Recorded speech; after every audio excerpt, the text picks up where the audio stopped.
Middle east के रेगिस्तान से उठती बारूद की गंध ने पूरी दुनिया की धड़कनें तेज कर दी हैं। ईरान और उसके दुश्मनों के बीच छिड़ी इस जंग ने ग्लोबल मार्केट का पूरा गणित ही बिगाड़ कर रख दिया है। कच्चा तेल, जो दुनिया की रगों में दौड़ते खून की तरह है, उसकी सप्लाई लाइन पर ऐसा ताला लगा है कि बड़े बड़े देशों के हाथ पांव फूलने लगे हैं। दुनिया भर के बंदरगाहों पर सन्नाटा है और जहाजों के रास्ते बदल दिए गए हैं। ऐसे में एक तरफ ईरान का गुस्सा है और दूसरी तरफ दुनिया की डूबती इकोनॉमी। लेकिन क्या आपने सोचा है कि इस महायुद्ध की आग के बीच एक ऐसा खिलाड़ी भी है जो खामोशी से अपनी बिसात बिछा रहा है? जब दुनिया की सुपर पावर मानी जाने वाली ताकतें सिर्फ बयानबाजी में उलझी थीं, तब भारत ने एक ऐसा कदम उठाया जिसने सबको हैरान कर दिया। क्या भारत ने ईरान संकट के बीच कोई बहुत बड़ा जोखिम मोल ले लिया है?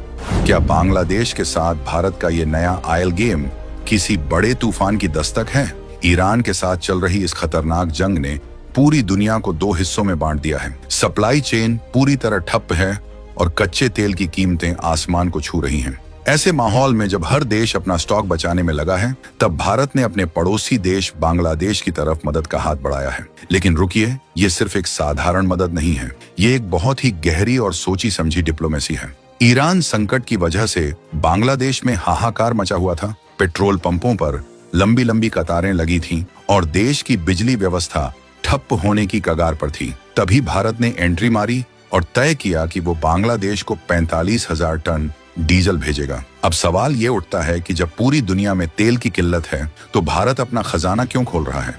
क्या इसके पीछे कोई ऐसी डील है जो आम जनता की नजरों से छिपी हुई है? दरअसल बांग्लादेश इस वक्त अपनी सबसे बड़ी एनर्जी इमरजेंसी से गुजर रहा है।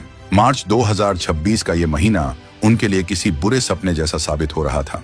ईरान की तरफ से होने वाली सप्लाई रुकने के बाद वहां की सरकार ने तेल की राशनिंग शुरू कर दी थी। लोग बूंद बूंद पेट्रोल के लिए तरस रहे थे। लेकिन भारत ने वक्त की नजाकत को समझा और अपनी नुमालीगढ़ रिफाइनरी के दरवाजे खोल दिए। नुमालीगढ़ से निकलने वाला ये डीजल अब भारत बांग्लादेश फ्रेंडशिप पाइपलाइन के जरिए सीधे बांग्लादेश के पार्वतीपुर डिपो तक पहुंच रहा है। ये पाइपलाइन सिर्फ लोहे का ढांचा नहीं है, बल्कि ये भारत की उस ताकत का प्रतीक है जिसे आज दुनिया एनर्जी हब के रूप में देख रही है। 5,000 टन डीजल की पहली खेप पहुंच चुकी है और अगली खेप के लिए जहाज और पाइपलाइन तैयार खड़े हैं। सोचिए, जब चारों तरफ अफरा तफरी का माहौल हो, तब भारत का यह भरोसा बांग्लादेश के लिए किसी संजीवनी बूटी से कम नहीं है। 18 और 19 मार्च को 5,000 टन डीजल की एक और खेप पहुंचने वाली है और कहानी यहीं खत्म नहीं होती।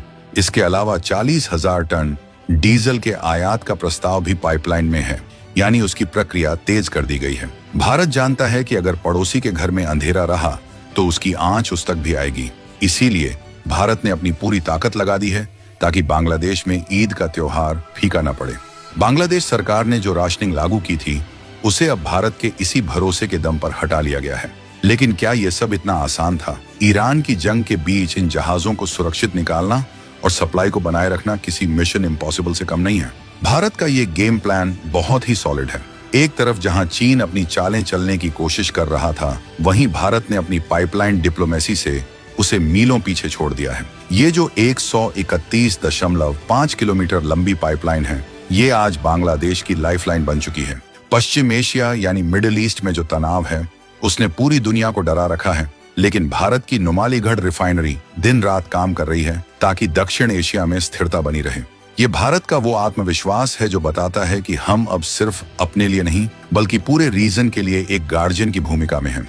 45,000 टन डीजल का ये आंकड़ा सुनने में शायद सिर्फ एक नंबर लगे, लेकिन उन लोगों से पूछिए जो कल तक अंधेरे में रहने को मजबूर थे। क्या आपको लगता है कि भारत ये सब सिर्फ दोस्ती के लिए कर रहा है? नहीं दोस्त, इंटरनेशनल पॉलिटिक्स में कोई भी कदम बिना फायदे के नहीं उठाया जाता। बांग्लादेश को तेल देकर भारत ने अपनी एनर्जी सिक्योरिटी को भी मजबूत किया है और साथ ही ये मैसेज भी दे दिया है कि संकट के समय में कौन सा देश उनके साथ खड़ा है। जब ईरान की जंग की वजह से ग्लोबल मार्केट में तेल की सप्लाई का गला घोंटा जा रहा था, तब भारत ने यह साबित कर दिया कि उसके पास न केवल संसाधन है, बल्कि उन संसाधनों को सही जगह पहुंचाने का जिगरा भी है। पार्वतीपुर डिपो पर जब भारत का डीजल पहुंचता है, तो वहां के लोगों के चेहरों पर जो राहत दिखती है, वो भारत की सॉफ्ट पावर की सबसे बड़ी जीत है। ईरान संकट ने दुनिया को यह सिखा दिया है कि भरोसेमंद पार्टनर होना कितना जरूरी है। आज बांग्लादेश को समझ आ चुका है कि समंदर के रास्ते आने वाले तेल पर निर्भर रहना कितना रिस्की हो सकता है। इसीलिए वो भारत के साथ अपनी इस पाइपलाइन दोस्ती को और गहरा करना चाहता है। नुमालीगढ़ रिफाइनरी से जो तेल निकल रहा है वो केवल मशीनों को नहीं चला रहा, बल्कि भारत और बांग्लादेश के रिश्तों की गाड़ी को भी नई रफ्तार दे रहा है। 40,000 टन का जो अतिरिक्त प्रस्ताव प्रक्रिया में है वो बताता है कि भारत आने वाले कई महीनों की प्लानिंग अभी से कर चुका है। ये न्यू इंडिया की वो स्ट्रेटेजी है जहां हम आपदा को अवसर में बदलना जानते हैं। जरा गहराई से सोचिए, ईरान में जो आग लगी है उसने ग्लोबल ऑयल रूट को खतरे में डाल दिया है, लेकिन भारत ने अपनी जमीन के रास्ते पाइपलाइन बिछाकर एक ऐसा वैकल्पिक रास्ता तैयार कर लिया है जिसे रोकना किसी के बस की बात नहीं है। बांग्लादेश की इकोनॉमी के लिए ये डीजल किसी बूस्टर डोज जैसा है। वहां के ट्रांसपोर्ट सेक्टर से लेकर एग्रीकल्चर तक सब कुछ इसी डीजल पर टिका है। अगर भारत हाथ पीछे खींच लेता तो बांग्लादेश में अराजकता फैल सकती थी, लेकिन भारत ने जिम्मेदारी निभाई। ये जो 5,000 टन की किस्तें पहुंच रही हैं, ये दरअसल भरोसे की किस्तें हैं। और 18 से 19 मार्च की तारीख याद रखिएगा, क्योंकि उस दिन भारत अपनी दोस्ती का एक और सबूत दुनिया के सामने रखेगा। क्या ये मुमकिन है कि भारत आने वाले वक्त में बांग्लादेश के लिए तेल का एकमात्र और सबसे बड़ा सप्लायर बन जाए? जिस तरह से हालात बदल रहे हैं उससे तो यही लगता है। ईरान संकट ने सप्लाई चेन के जो गैप पैदा किए हैं उन्हें भारत बहुत तेजी से भर रहा है। नुमालीगढ़ रिफाइनरी की क्षमता को इसी विजन के साथ बढ़ाया गया था कि वो न केवल पूर्वोत्तर भारत की जरूरतों को पूरा करे, बल्कि पड़ोसी देशों के लिए भी संकट मोचक बने। 45,000 टन डीजल की ये पूरी डील भारत की इकोनॉमी के लिए भी एक बड़ी जीत है। हम केवल मदद नहीं कर रहे, हम अपना व्यापार भी बढ़ा रहे हैं, और वो भी अपनी शर्तों पर। ये है मास्टर स्ट्रोक, जिसे समझने में दुनिया को अभी वक्त लगेगा। बांग्लादेश में ईद का मौका है, और ऐसे समय में डीजल की कमी होने का मतलब था देश में गुस्सा और बेचैनी। भारत ने सही समय पर सही नस पकड़ी और 5,000 टन तेल भेजकर वहां की सरकार को बड़ी राहत दी। राशनिंग का हटना इस बात का सबूत है कि अब वहां की सरकार को भारत की सप्लाई लाइन पर पूरा यकीन है। लेकिन क्या ईरान की जंग और ज्यादा भड़कती है तो भारत अपनी इस सप्लाई को बरकरार रख पाएगा? ये एक बड़ा सवाल है। हालांकि जिस तरह की तैयारी भारत ने 2026 में कर रखी है, उसे देखकर लगता है कि हमारे पास हर मुश्किल का तोड़ मौजूद है। ये जो इंडिया बांग्लादेश फ्रेंडशिप पाइपलाइन है, इसे बनाने में जो विजन दिखाया गया था, उसका असली टेस्ट आज हो रहा है। ईरान संकट की वजह से जब समंदर में जहाजों पर हमले का डर है, तब जमीन के नीचे दौड़ता ये डीजल सबसे सुरक्षित और सबसे तेज तरीका बन गया है। पार्बतीपुर डिपो पर डीजल की आवक ये सुनिश्चित कर रही है कि बांग्लादेश के किसानों के पंप चलते रहें और उनकी फसलें न सूखें। ये भारत का वो मानवीय चेहरा भी है जिसे दुनिया अक्सर नजरअंदाज कर देती है। हम केवल मुनाफा नहीं देखते, हम स्थिरता देखते हैं, और आज के दौर में स्थिरता ही सबसे बड़ी करेंसी है। ईरान और पश्चिम के बीच का ये तनाव कब खत्म होगा कोई नहीं जानता, लेकिन एक बात साफ है कि इस तनाव ने भारत को एक ग्लोबल लीडर के रूप में स्थापित कर दिया है। 45,000 टन डीजल का ये मिशन भारत की नुमालीगढ़ रिफाइनरी के लिए एक परीक्षा थी, जिसमें वो 100% खरी उतरी है। अगली खेप के लिए जो 40,000 टन का प्रस्ताव है, वो भारत के भविष्य के इरादों को साफ कर देता है। हम रुकने वाले नहीं हैं। हम अपनी एनर्जी डिप्लोमेसी से पूरे साउथ एशिया का नक्शा बदलने की ताकत रखते हैं। ये भारत की वो धमक है जिसे आज बीजिंग से लेकर वॉशिंगटन तक महसूस किया जा रहा है। दोस्तों, क्या आपको लगता है कि भारत को अपने पड़ोसियों की इतनी ज्यादा मदद करनी चाहिए, जबकि ग्लोबल मार्केट में खुद के लिए भी चुनौतियां कम नहीं हैं? या फिर आपको लगता है कि यही वो तरीका है जिससे भारत पूरी दुनिया में अपना डंका बजा सकता है? बांग्लादेश के पेट्रोल पंपों पर आज जो डीजल पहुंच रहा है, उसके पीछे भारत की कड़ी मेहनत और सटीक प्लानिंग है।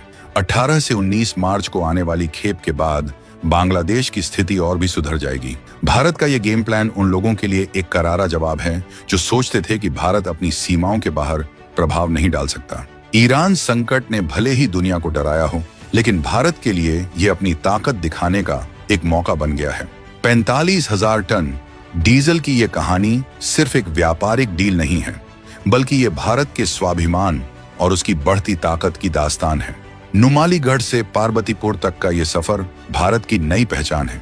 जब दुनिया ईरान की जंग के नतीजों से कांप रही है, तब भारत शांति और सप्लाई का संदेश दे रहा है। ये जो 5,000 टन तेल की पहली किस्त पहुंची है, इसने बांग्लादेश की फिजा बदल दी है, और अब पूरी दुनिया की नजरें भारत के अगले कदम पर हैं। सोचिए, अगर भारत ने यह पाइपलाइन न बनाई होती तो आज बांग्लादेश का क्या हाल होता? शायद वहां की सड़कों पर दंगे हो रहे होते या फिर देश पूरी तरह से ब्लैकआउट में चला गया होता, लेकिन भारत की दूरदर्शिता ने उसे बचा लिया। 2026 का भारत अब केवल प्रतिक्रिया नहीं देता, बल्कि वो पहले से ही समाधान तैयार रखता है। 40,000 टन का अतिरिक्त आयात प्रस्ताव इसी लंबी सोच का हिस्सा है। ये सप्लाई चेन की वो मजबूती है जो भारत को एक विश्वसनीय शक्ति बनाती है। ईरान की आग शायद जल्द न बुझे, लेकिन भारत ने यह सुनिश्चित कर दिया है कि उसके पड़ोस में अंधेरा न हो। बांग्लादेश के हर डिपो में आज भारत के डीजल की चर्चा है। वहां की सरकार जानती है कि मुश्किल वक्त में किसने उनका साथ दिया। ईद की खुशियां अब वहां के लोगों के लिए बरकरार रहेंगी और इसका श्रेय जाता है भारत की उस फौलादी इच्छा शक्ति को जिसने विपरीत परिस्थितियों में भी हार नहीं मानी। 45,000 टन डीजल का यह मिशन भारत के इंजीनियरिंग और डिप्लोमेसी का बेजोड़ नमूना है। नुमालीगढ़ रिफाइनरी का हर कर्मचारी आज गर्व कर सकता है कि उसका पसीना किसी देश की डूबती उम्मीदों को सहारा दे रहा है। लेकिन क्या ईरान संकट के बाद भी यह सिलसिला जारी रहेगा? क्या भारत अपनी सप्लाई को और बढ़ाएगा या फिर यह सिर्फ एक फौरी मदद है? सच तो यह है कि भारत ने अब अपना हाथ पीछे खींचने के लिए नहीं बढ़ाया है। ये एक नई शुरुआत है, एक ऐसी शुरुआत जहां भारत अपनी एनर्जी सरप्लस ताकत का इस्तेमाल दुनिया में शांति और स्थिरता लाने के लिए करेगा। 18 से 19 मार्च को जब 5,000 टन की अगली खेप पार्वतीपुर पहुंचेगी तो वो केवल डीजल नहीं होगा, वो भारत का बढ़ता हुआ कद होगा। भारत बांग्लादेश की ये दोस्ती अब तेल की चिकनाई से और भी मजबूत हो चुकी है। ईरान संकट ने एक दीवार खड़ी की थी, लेकिन भारत ने उस दीवार को तोड़कर एक पुल बना दिया। 45,000 टन डीजल का ये आंकड़ा आने वाले वक्त में और भी बड़ा हो सकता है। भारत की नुमालीगढ़ रिफाइनरी अब सिर्फ एक प्लांट नहीं, बल्कि एक रणनीतिक हथियार बन चुकी है। एक ऐसा हथियार जो किसी का नुकसान नहीं करता, बल्कि सबको रोशनी और रफ्तार देता है।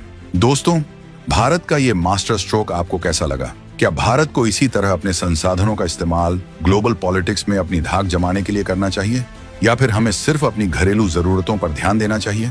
जिस तरह से भारत ने ईरान संकट के बीच बांग्लादेश का साथ दिया है, उसने पूरी दुनिया के सामने एक मिसाल पेश की है। ये 2026 है और भारत अब किसी के दबाव में नहीं, बल्कि अपनी मर्जी और अपनी रणनीतियों से चलता है। नुमालीगढ़ से निकला हर एक लीटर डीजल भारत की सफलता की कहानी लिख रहा है।